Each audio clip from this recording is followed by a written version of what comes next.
Dans cette vidéo, on corrige la première question de l'exercice 1. Il s'agit d'écrire une chaîne de cercles avec un temps que. Quand on ne sait pas comment faire, on repart de ce que l'on sait déjà et on adapte. Dans ce cas précis, nous avons déjà vu en semaine 2 l'algorithme qui permet de dessiner une chaîne de cercles avec la construction pour. On obtient ainsi l'algorithme suivant. Et ici, déclaration de variable que l'on a choisi d'appeler t. Pour t égale 0 à 24, faire le dessin du cercle aux coordonnées x plus t fois 20, y égale 200, et taille de cercle égale 20. Fin pour.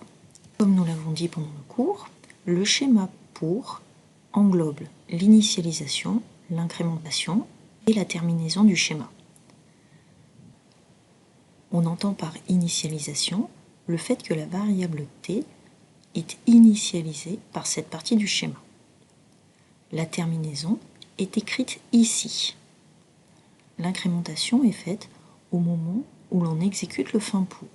En effet, fin pour a pour action de faire t prend pour valeur t plus 1. Le schéma tant que dissocie l'initialisation, l'incrémentation et la terminaison. Cela signifie qu'il faut prévoir les trois actions d'initialisation, d'incrémentation et de terminaison. L'initialisation s'effectue avant la boucle tant que.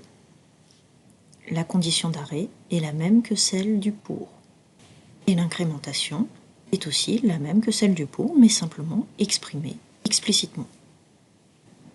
Dans cette correction, on a choisi la terminaison exactement comme celle du pour, à savoir t est inférieur ou égal à 24.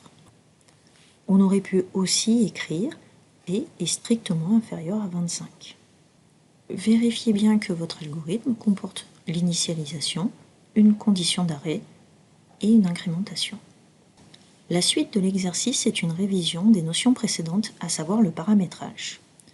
Dans un premier temps, vous devez paramétrer votre action en choisissant comme paramètre les coordonnées du coin supérieur gauche de la ligne, la taille et le nombre de cercles. Ensuite, vous devez utiliser l'action paramétrée pour dessiner une ligne de 25 cercles de 20 points de diamètre, dont les coordonnées du coin supérieur gauche sont 10, 100.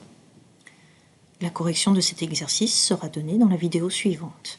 Mais avant de l'écouter, faites votre proposition.